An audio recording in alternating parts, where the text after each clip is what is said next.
வணக்கம். இது Tamil dialogue 2.0 Bigg Boss season 8ஓட ஃபர்ஸ்ட் எபிசோடு. இதில் ஃபன்னு, பாசிட்டிவிட்டி, என்டர்டெயின்மெண்ட்டு அப்படின்லாம் சொன்னாங்கல்ல, அதெல்லாம் ஒன்றும் தெரில.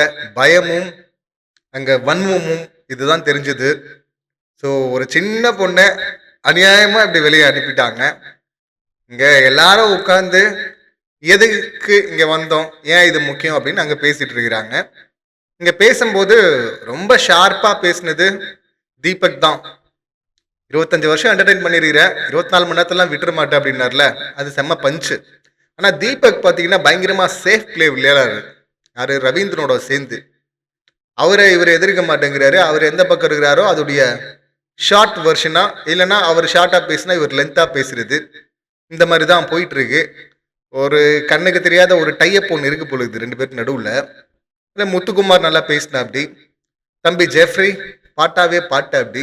அங்கே பேசினதுலே ரொம்ப ஜென்யூனாக இருந்தது பார்த்தீங்கன்னா சாச்சனா, அவங்க பேசினது தான். இதைத்தான் நான் லாஸ்ட் வீடியோலையும் சொல்லியிருந்தேன். அங்கே முதல்ல இந்த ஆண்களுக்கு நாமினேஷன் ஃப்ரீயை அக்செப்ட் பண்ணிக்கிட்டு தான் அந்த 4 பேர். இந்த 4 பேர் தான் அதை ஏற்றுக்கணும், அந்த ரெஸ்பான்சிபிலிட்டியை. போய் ஒன்று ஆண்களை கன்வின்ஸ் பண்ணி அதை வாபஸ் வாங்கும்பா அப்படின்னு சொல்லணும், அந்த அக்ரிமெண்ட்டை கேன்சல் பண்ணணும். இல்லைன்னா அடுத்து பெண்களை கன்வின்ஸ் பண்ணணும். ஸோ ரெண்டுமே முடியாது அப்படின்னும் போது அந்த பொறுப்பை ஏற்றுக்கணும்ல. இதை அங்கே இருக்கிற ஆர்ஜே ஆனந்தியோ இல்லை தர்ஷா குப்தாவோ சுனிதாவோ சொல்லலை. இவங்கெல்லாம் மெச்சூர்டான ஆட்கள். ஆனால் சின்ன பொண்ணு, 21 வயசு பொண்ணு, அவ்வளோ மெச்சூர்டாக அங்கே அப்போ இருந்த அந்த 4 பேர் தான் அதுக்கு பொறுப்பு அப்படின்னு சொல்கிறாங்க. அப்படி சொல்ல வந்தவங்க பார்த்தீங்கன்னா மற்றவங்கள கண்ட்ரோல் பண்ணுற மாதிரி ஆகிடக்கூடாதே அப்படின்றதுனால நான் வேணா போய்க்கிறேன், நான் ஏற்றுக்கிறேன்னாங்க. அது இன்னைக்கான விஷயத்தில் இல்லை. எப்போ இந்த ஆண்கள்லாம் பார்த்தீங்கன்னா எங்களை நாமினேட் பண்ணக்கூடாது அப்படின்னு சொல்லிட்டு அந்த அக்ரிமெண்ட்டை எடுத்துகிட்டு வராங்களோ அப்போ அவங்க சொன்னது. இன்னைக்கு அவங்க அதெல்லாம் சொல்ல. ஆனால் அந்த ஒரு பாயிண்ட் இருக்குல்ல, நான் வேணா போய்க்கிறேன் அப்படின்னு சொல்லியிருக்க வேணா, எங்கள் 4 பேரை நாமினேட் பண்ணுறது தான் கரெக்டாக இருக்கும், அந்த கண்டிஷனை மற்றவங்க எல்லாம் ஏற்றுக்கணும் அப்படின்னு சொல்லியிருக்கலாம். இவங்க மற்ற 3 பேரை ஹர்ட் பண்ணுறக்கூடாது அப்படின்னு சொல்லிட்டு நான் வேணா போய்க்கிறேன் அப்படின்னு சொல்லிட்டு இவங்க பெருந்தன்மையாக சொன்னால் மற்ற 3 பேரும் கூட இல்லைம்மா நாங்களும் தானே சம்மந்தப்பட்டிருக்கோம் அப்படின்னு சொல்லிட்டு ஜாயின் பண்ணிப்பாங்க அப்படின்னு சொல்லிட்டு சாச்சனா எதிர்பார்த்துருக்கலாம். அன்புட்டு நல்லவங்கலாம் இவங்க கிடையாதுல்ல, அந்த அளவுல நல்லவங்க கிடையாதுல்ல. ஸோ அதனால என்ன பண்ணுவாங்க, ஓ நீயா போறியா, அப்போ அவ்வளோ சாதனா போச்சா, இந்த ஸ்டேஜுக்கெல்லாம் நாங்கள்லாம் இவ்வளோ கஷ்டப்பட்டோம் தெரியுமா அப்படின்லாம் சொல்லிட்டு சம்மந்தம் இல்லாமல் அட்வைஸ் பண்ணி அங்கே மொக்க பண்ணது மட்டும் இல்லாமல் நாமினேஷனில் வேற அதே குத்திட்டு இருக்கிறாங்க. ரவீந்திரன் டேஞ்சர் ஜோனில் இருக்கிறாரு, ஜாக்லின் டேஞ்சர் ஜோனில் இருக்கிறாங்க. இப்போ அவங்கள காப்பாற்றிக்கிறதுக்கு சச்சனாவை குத்துனா கூட ஒரு லாஜிக் இருக்குது. மற்ற பீஸ்லாம் எதுக்கு அதையே எடுத்துகிட்டு வராங்க அப்படின்னு தான் எனக்கு புரியல. ரஞ்சித்தா இருக்கட்டும், தீபக்கா இருக்கட்டும், நிறைய பேர் பார்த்தீங்கன்னா திரும்ப அதையே எடுத்துகிட்டு அவங்க போகிறேன்னு சொன்னாங்க, கிவ் அப் பண்ணுறேன்னு சொன்னாங்க அப்படின்னு சொல்லிட்டு சம்மந்தம் இல்லாமல் பேசிட்டு இருந்தாங்க. அவங்க அந்த பாயிண்டே சொல்லலை. இந்த அக்ரிமெண்ட்டை எப்போ இம்ப்ளிமெண்ட் பண்ண சொல்லி இவங்க சொல்கிறாங்களோ அப்போ என்ன நாமினேட் பண்ணுங்க அப்படின்னு தான் அவங்க சொன்னாங்க. ஸோ அப்படியே ரவீந்திரன் அதை ட்விஸ்ட் பண்ணி விட்டதும் பார்த்தீங்கன்னா அவரை காப்பாற்றிக்க அவர் டெஸ்ட் பண்ணார். இன்னும் சொல்ல போனால் அந்த இடத்துல ரவீந்திரன் மட்டும் என்ன சொன்னார், ஷார்ட்டாலாம் அவர் பேசல, அவர் ரொம்ப லென்த்தாலாம் பேசியிருந்தார். அது லென்த்தாக பேசும்போது என்ன சொன்னார், எனக்கு இந்த ஸ்டேஜ் மூலிமா அடுத்த கரியர் க்ரோத்து அப்படின்லாம் ஒன்று கிடையாது, அதுக்காக நான் வரலன்னார்ல. அப்போ கிட்டத்தட்ட ரெண்டும் ஒன்று தானே. அப்போ எதுக்காக நீங்கள், அப்போ என்ன இதுக்கு இங்கே வரணும் நீங்கள் அப்படின்னு சொல்லிட்டு அப்படி போட்டு அடிச்சிருக்கலாமே. ஸ்ட்ராங் கண்டஸ்டண்ட்டை தானே அடிக்கணும். ஆனால் அடிக்கல, விட்டாங்க.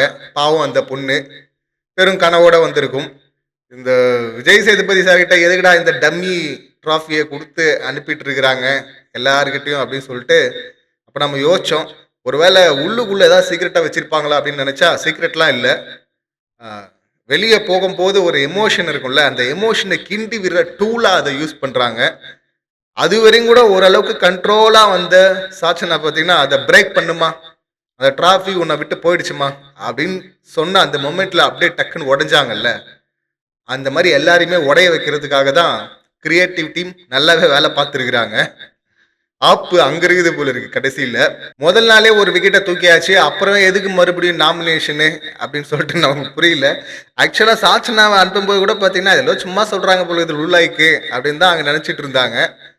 எங்கள பார்த்தா அவங்களுக்கு எப்படிறா தெரியுது அப்படின்னு சொல்லிட்டு டீம் பார்த்தீங்கன்னா அனுப்பிட்டாங்க. அடுத்து நாமினேஷன் வேற. இந்த நாமினேஷன்ல ஒரு 6 பேர குடுத்திருக்கிறாங்க. இந்த 6 பேர்ல சௌந்தர்யா போமாட்டாங்க அப்படின்னு நினைக்கிறேன். ஜாக்லினுக்கும் ஃபேன்ஸ் இருப்பாங்க. அப்புறம் முத்துக்குமார் அவரும் எஸ்கேப் ஆக வாய்ப்பு இருக்கு. அருண் சீரியல் ஆர்டிஸ்ட்ல அவரும் எஸ்கேப் ஆக வாய்ப்பு இருக்கு. டேஞ்சர் ஜோன் அப்படின்னு பார்த்தா இப்போதைக்கு எனக்கு தோன்றது ரவீந்தர் அண்ட் ரஞ்சித். இந்த 2 பேர்ல இருந்து தான் ஒருத்தர் போறாங்க அப்படின்னு நினைக்கிறேன். அதுக்கு இந்த பருத்தி மூட்டை எப்பயே போயிருந்தா அந்த பொண்ணா தப்பிச்சிருக்கும்ல அப்படின்னு சொல்ல தோணுது. பட் பார்ப்போம். இந்த மாதிரிலாம் 1, 2 இல்லை நிறையவே நடக்கும்ல. ஜெஃப்ரி வந்து இன்ட்ரோடக்ஷன் எபிசோட்ல அவருடைய கதை சொன்னதும் பார்த்தீங்கன்னா நானே கண் கலங்கிட்டேன் அப்படின்லாம் விஜய் சேதுபதி சொன்னார்ல. இப்ப என்ன பண்ணிட்டு இருக்கிறாரு இந்த நியூஸ் கேள்விப்பட்டதுக்கு அப்புறமா அப்படின்னு தெரியல. பட் எனிவே அவங்க வைல்ட் கார்டில் திரும்பி வர வாய்ப்பு இருக்கு. கொடுப்பாங்க அந்த சான்ஸ் அப்படின்னு நினைக்கிறேன். அதான் ஒரு பாட்டு லிரிக் கூட இருக்குல்ல, வரவா வரவா கொடுத்த வலிய திருப்பி தரவா அப்படின்னு. அந்த மாதிரி ஒரு ஃபயர் மோட்ல வந்து வச்சு செஞ்சு விட்டாங்கன்னா நல்லா தான் இருக்கும். வெயிட் பண்ணி பார்க்கலாம். பட் இப்போதைக்கு பார்க்கும்போது கொஞ்சம் பரிதாபமாக தான் இருந்துச்சு. யோ பிக் பாஸ் உனக்கெல்லாம் மனசாட்சியே இல்லையா அப்படின்லாம் கூட கேட்க தோணுச்சு. இப்போ ஒரு 6 பேரை வந்து நாமினேட் பண்ணி மக்கள்கிட்ட எடுத்துட்டு வர்றீங்கல்ல, அந்த மாதிரி ஒரு ஆப்ஷனா வந்து போனா தானே எங்களுக்கு ஒரு திருப்தி இருக்கும். நாங்க தான்ப்பா இவங்களை எடுத்தோம் அப்படின்னு சொல்லிட்டு. அதை விட்டுட்டு பார்த்தீங்கன்னா உள்ள இருக்கிற கண்டஸ்டன்ட் முடிவு பண்ணுவாங்க அப்படின்னு சொன்னதே பார்த்தீங்கன்னா அது ஒரு கோமாளித்தனம் அப்படின்னு தான் நான் பார்க்குறேன். இந்த கோமாளித்தனத்தை தானே கடைசி சீசன்ல கமல் சார் பண்ணாரு. அதனால தானே எல்லாரும் அவரை வச்சு செஞ்சாங்க. அப்படி இருக்கும்போது அதோடைய இன்னொரு வருஷனை வந்து ஆரம்பத்திலேயே அதுவும் டே ஒன்லயே செய்ய வேண்டிய அவசியம் என்ன? எதுக்கு எதுக்கு இந்த டீம் இதை பண்ணாங்க அப்படின்னு தான் புரியல. சீக்ரெட் ரூம் அப்படின்னா இந்நேரம் தகவல்கள் லீக் ஆயிருக்கும். சீக்ரெட் ரூம் அப்படின்னு சொல்லிட்டு ஒன்று இல்லை போல இருக்கு. இனி ஆப்ஷன் ஒன்று இருந்துச்சுன்னா அது வைல்ட் கார்டில் தான் இருக்கணும். ஸோ அதுவரை என்ன சொல்ல முடியும்? ஆல் த பெஸ்ட் சச்சனா அப்படின்னு தான் சொல்லணும். இப்போ நாமினேஷனில் வந்தாங்கல்ல, ஜாக்லின் வந்து ப்ரொட்டஸ்ட்னு ஒன்று பண்ணால் நிச்சயமாக குத்துவாங்கன்னு ஜாக்லினுக்கே தெரியும். ரவீந்திரனை பார்த்தாவே குத்துவாங்கன்னு அவருக்கே தெரியும். ஸோ அதனால் அவங்க எதிர்பார்த்துருப்பாங்க. சௌந்தர்யாவுக்கு இருக்கு. அவங்க சௌந்தர்யா கூட அவங்க நாமினேஷனில் வந்து அர்ணவை சொன்னாங்கல்ல, முன்னாடியே தெரியும்ல. ஆக்சுவலாக இவங்களை பற்றி ஒரு தனி வீடியோ போகணும்னு நினைக்கிறேன். இந்த 2 பேருக்கும் முன்னாடியே தெரியுமா? அந்த கதை எனக்கு தெரியாது. இப்போ தான் சில கிளிப்பெல்லாம் லேஸாக பார்க்க முடியுது. முடிஞ்சா நாளைக்கு பேசலாம் டீட்டெயிலாக அதை பற்றி. ஸோ அங்கே தெரிஞ்சுக்கிட்டு இங்கே வந்து வாட் அ சர்ப்ரைஸ் அப்படின்லாம் வந்து சீனை போட்டு அப்படி இப்போ கூட பார்த்தீங்கன்னா சச்சனா போகும்போது ஒரு கண்ணீர் விட்டெல்லாம் ஃபீல்லாம் வேற பண்ணுறாராம் அந்த அர்ணவ். யோ சும்மா இருந்துரு. அதுவரை நம்மளும் எமோஷனாக தான் பார்த்துட்டு இருந்தோம். பாவம் இல்லை சச்சனா அப்படின்னு. ஆனால் எப்போ இந்த ஆள் மூஞ்ச பார்த்தோமோ அப்போ அது சுத்தமாக போயிட்டு கடுப்பு வர ஆரம்பிச்சிருச்சு. அப்படி ஒரு பர்ஃபார்மன்ஸை போட்டு தள்ளுறாரு மனுஷன். நம்பிட்டோம், நீ நிஜமாவே இறக்கப்படுறேன்னு நம்பிட்டோம்ப்பா அப்படின்னு தான் நமக்கு சொல்ல தோணுது.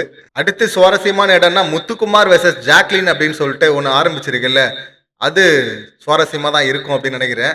நான் கரெக்டாக கேட்டேன் அப்படி, ஏம்மா நேற்று அவ்வளோ பேர் வந்து புரிய வைக்க ட்ரை பண்ணோம், அப்பெல்லாம் கேட்கல, நைட்டு வெளியவே படுத்துக்கிட்ட.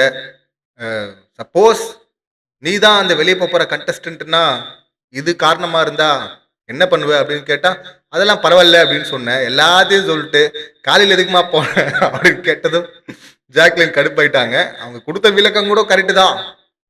எல்லாருமே என்ன சொல்றாங்கன்னா தன்னை ரொம்ப நல்லவர்களா, இது கூட முத்துக்குமார் தான் சொன்னார் நினைக்கிறேன், ரொம்ப நல்லவர்களா காட்டிக்க ட்ரை பண்றாங்க அருண், ரஞ்சித் இந்த மாதிரி ஆட்கள்லாம். அதுல ஜாக்லினும் தானே இருப்பாங்க. அடுத்து டாஸ்க்ல இவரை வந்து ஃபேட்மேன் சாரை வந்து நாமினேஷன் ரூம்லேயே அவருக்கு மூச்சு வாங்குது. அப்படி இருக்கும்போது டாஸ்க்ல என்ன பண்ண போறாருன்னு பார்த்தோம். முடிஞ்ச வரையும் ஒரு ட்ரை பண்ணா அப்படி தடுக்கிறதுல சௌந்தர்யா அடிபட்டுருச்சுன்னு நினைக்கிறேன். அவரால் தான். சௌந்தர்யா நல்லா விளையாடுவாங்க அப்படின்னு பார்த்தா அவங்க போயிட்டாங்க. தர்ஷிகா டாப்ல வந்து முதல் தலைவியாக இருக்கிறாங்க. அவங்க இன்ட்ரோடக்ஷன் எபிசோட்ல கூட சொல்லியிருந்தாங்க, எனக்கு எப்பவுமே ஆப்பர்ச்சுனிட்டி கிடைக்காது சார் அப்படின்னு சொல்லிட்டு. இப்படி ஆண்களோட போட்டி போட்டு முதல் வெற்றியை அவங்க பெற்றிருக்கிறாங்க. முதல் கேப்டன் ஆயிருக்கிறாங்க. ஸோ வாழ்த்துக்கள் தர்ஷிகா அப்படின்னு தான் சொல்லணும். தர்ஷிகாவும் பார்த்தீங்கன்னா இந்த பாயிண்ட்டை எடுக்கிறாங்க. அம், எடுத்தாங்க ஆரம்பத்திலே. அதெல்லாம் ஒத்துக்க முடியாது. எங்களை கேட்காம நீங்க ப்ராமிஸ் பண்ணதை நாங்க ஏன் ஏத்துக்கணும் அப்படின்லாம் சொல்லிட்டு இருந்தாங்க. பட் ஜாக்லின் அளவுக்கு இல்லை. அவங்க கேள்வி கேட்குறாங்க. இது தேராது இதுக்கப்புறம் அப்படின்னு தெரிஞ்சதும் okay go with the flow அப்படின்னு சொல்லிட்டு மாறிக்கிறாங்க. அந்த தெளிவு ஜாக்லின் கிட்ட இல்லை. இனி ஜாக்லினை யார் நாமினேட் பண்ணனாலும் கன்ஃபியூஸ்டு ஜாக்லின் அப்படின்னு சொல்லிட்டு முத்துக்குமார் சொன்னார்ல, அதை சொல்லியே ஜாக்லினை குத்தலாம். அதுக்கான எல்லா பொருத்தமும் ஜாக்லினுக்கு இருக்கு. அது என்ன பிக் பாஸ் அருண் பிரசாத்தை வந்து நாமினேஷன் சரியில்லை அப்படின்னு சொல்லிட்டு வச்சு செய்றீங்க. ரஞ்சித்தும் கிட்டத்தட்ட அதே போலதான் ஒன்னு சொல்றாரு. ரஞ்சித்தை மட்டும் அலோவ் பண்றீங்க. பிக் பாஸ் உங்க பார்ஷியாலிட்டி அப்பட்டமா தெரியுது. கண்ட்ரோல் யுவர் செல்ஃப் அப்படின்னு தான் நமக்கு சொல்ல தோணுது. ஆர்ஜே ஆனந்தி ஸ்டில் அவங்க ஃபோக்கஸா போறாங்க அப்படின்னு நினைக்கிறேன்.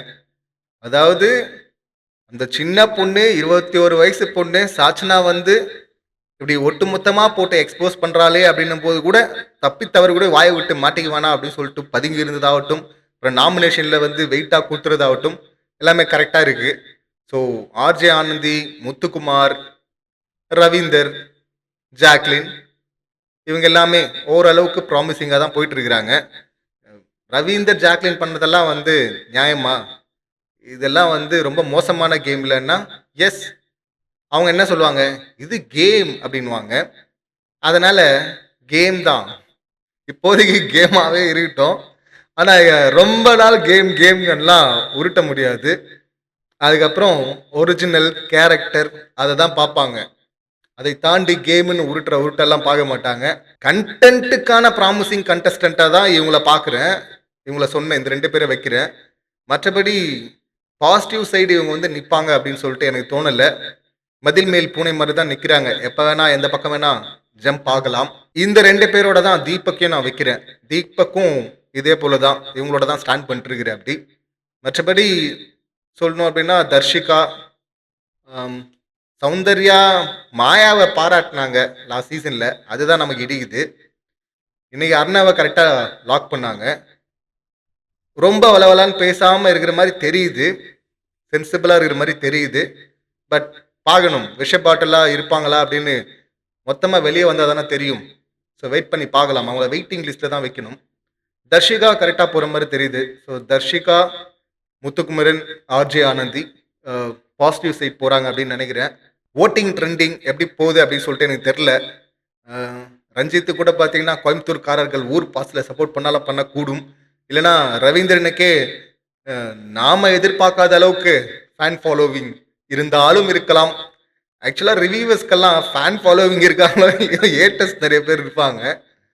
ஸோ பார்ப்போம். இந்த 2 பேரில் ஹெவி போட்டி என்னை பொறுத்தவரை ரஞ்சித் அண்ட் ரவீந்தர் இவங்க 2 பேர் தான் இருக்கும் அப்படின்னு நினைக்கிறேன். காலையில் ஓட் ட்ரெண்ட் எப்படி போகுதுன்னு பார்த்துட்டு அதை பற்றி பேசலாம். ஆண்கள் டீம், பெண்கள் டீம் அப்படின்னு சொல்லிட்டு பிரிச்சுட்டு நீங்கள் ரூல்ஸ் எடுத்துட்டு வாங்க அப்படின்னு சொல்லும்போது ஆண்கள் பக்கம் கிச்சன் இருக்கு, ஸ்டோர் ரூம் இருக்கு. இந்த பக்கம் லிவிங் ரூமும் கன்ஃபெஷன் ரூம் எல்லாம் எப்போ இந்த வட்டத்தில் எடுத்துட்டு வந்தாங்க நானும் யோசிச்சுட்டு இருந்தேன். பிக் பாஸே சொல்லிட்டாரு கன்ஃபெஷன் ரூமுக்கு நானா கூப்பிட்டா அவங்க எந்த ஏரியாலையும் வரலாம், அந்த ரூல்லாம் செல்லாது. அப்போ அவங்களுக்கு தேவைப்பட்டு வந்தா அப்படின்னாங்க. அவங்களுக்கு தேவைப்பட்டு கன்ஃபெஷன் ரூமுக்கு என்ன அடிக்கடியாக போக போகிறாங்க? அது ஏதாவது கிரிட்டிக்கல் சுச்சுவேஷன் தானே அது மாதிரி போகணும்னு நினைப்பாங்க, ரொம்ப ஸ்ட்ரெஸ்ஸாக இருந்தா. ஸோ அப்படி ஒன்று நடந்து அவங்க வந்து இவங்க வாபஸ் வாங்குங்க, அந்த நாமினேட் பண்ணக்கூடாதுன்னு சொன்னாங்கல்ல, அதை வாபஸ் வாங்க அப்படின்லாம் சொன்னால் அதெல்லாம் நடக்கிற காரியமா? ஆனால் இவங்க அந்த பக்கம் போயே ஆகணும். பெண்கள் ஆண்களை தான் டிபெண்ட் பண்ணி இருக்கிற மாதிரி தெரியுது இப்போதைக்கு. பிக் பாஸ் அதை டீல் பண்ணதும் நல்லா இருந்துச்சு. அதில் முத்துக்குமரன் சைடு இருக்கிற விஷயங்கள் தான் ஸ்ட்ராங்காக இருந்தது. இந்த பக்கம் சச்சு தான் போய் சொன்னாங்கல்ல, அதுலெல்லாம் வந்து ஏற்றுக்கிற முறையே இல்லை, சிரிப்பாக தான் இருந்துச்சு. ஏன்னா ஃபுல் வெயிட்டேஜ் அந்த பக்கம் தான் இருக்கு. கன்ஃபெஷன் ரூமுக்கு அவங்க வருவாங்க, அது மூலிமா அவங்கள கண்ட்ரோல் பண்ணலாம் அப்படிங்கிறதெல்லாம் அது செம்ம காமெடி தானே.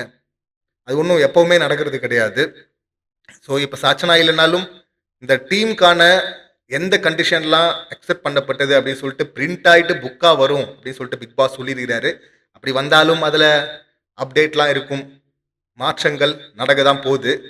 இன்ட்ரெஸ்டிங்காக அது எடுத்துகிட்டு போகும், அடுத்தடுத்த பஞ்சாயத்துகளை உருவாக்கும் அப்படின்னு சொல்லிட்டு நினைக்கிறேன். ஸோ இன்னைக்கு எபிசோட் சம்பந்தமான என்னுடைய கருத்துக்கள் இவ்வளோதான். நீங்கள் தான் சொல்ல நினச்சா அவங்க கருத்துக்களை கமெண்ட் பண்ணுங்க.